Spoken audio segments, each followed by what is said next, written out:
que j'avais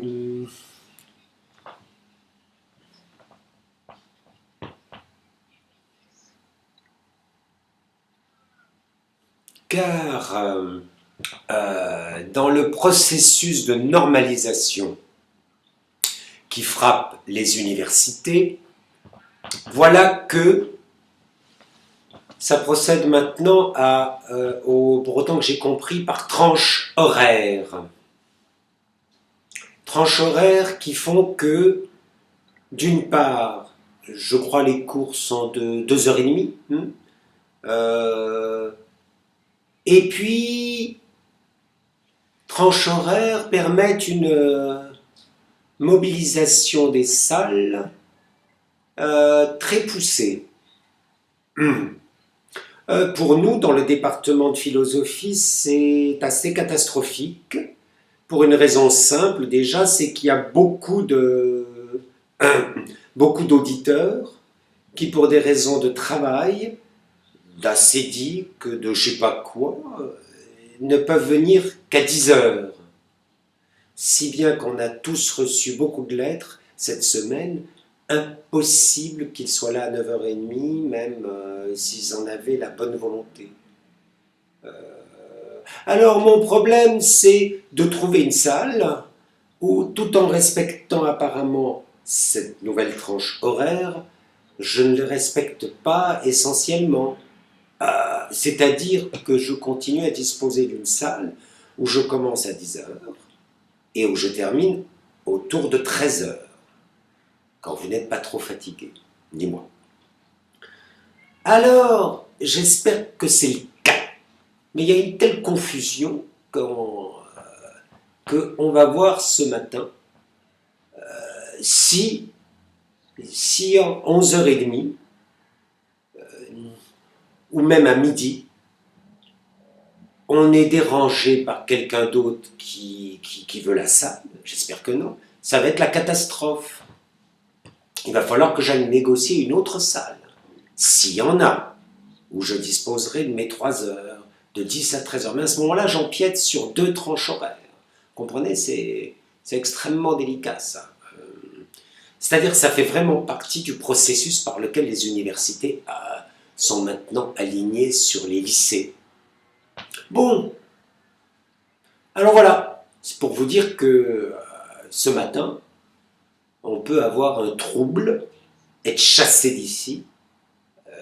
Quel cas, faut voir, on verra bien. Bon. Ceci dit, il est 10h. Hein? Alors, nous commençons le travail de cette année.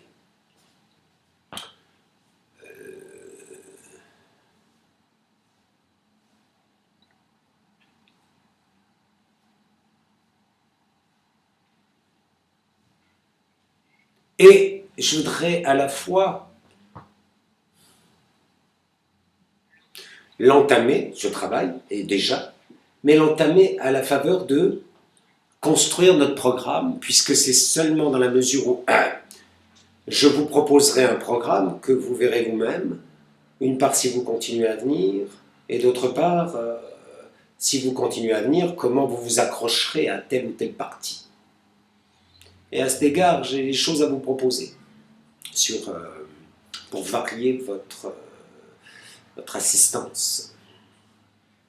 Alors j'ai déjà annoncé, il y a 2 ans, 3 ans, je ne sais pas, que j'en avais fini de parler de cinéma, et puis j'en ai encore pour 1 an. Après, alors vraiment, je vous assure, ce que je pourrais dire pour mon compte, donc, ce sera fini. Et d'autre part, peut-être que certains d'entre vous, beaucoup d'entre vous, se sont aperçus au cours des années dernières que ce qui me souciait, ce qui m'intéressait, c'était l'introduction à la question « Qu'est-ce que la philosophie ?», à laquelle ensuite, à partir de l'année prochaine, je me consacrerai de toutes mes forces. Et voilà que cette année, je voudrais encore, donc, pour la dernière fois, vous proposer un cours sur le cinéma.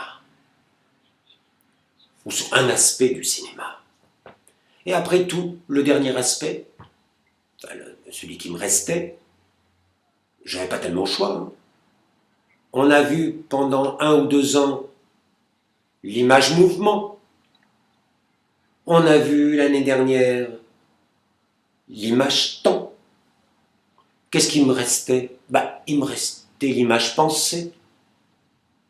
Donc, on s'approche de cette question qui me soucie, qu'est-ce que la philosophie? Mais c'est encore au niveau d'une rencontre cinéma-philosophie. Qu'est-ce que ça veut dire, pensée et cinéma?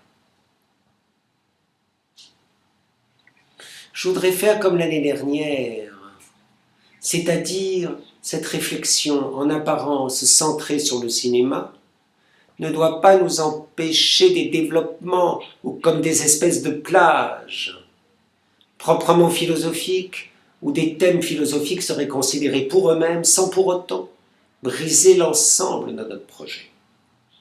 Pour ceux qui étaient là l'année dernière, j'ai consacré par exemple des développements au néoplatonisme l'année dernière, développements qui valaient pour eux-mêmes, ou bien des développements sur Kant qui valaient pour eux-mêmes, et qui n'empêchaient pas qu'on retrouve notre fil conducteur, le temps et le cinéma.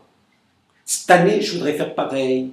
Au niveau de la pensée, il y aura parfois des plages philosophiques concernant uniquement des problèmes de la philosophie par rapport à la pensée. Or, pourquoi cette organisation?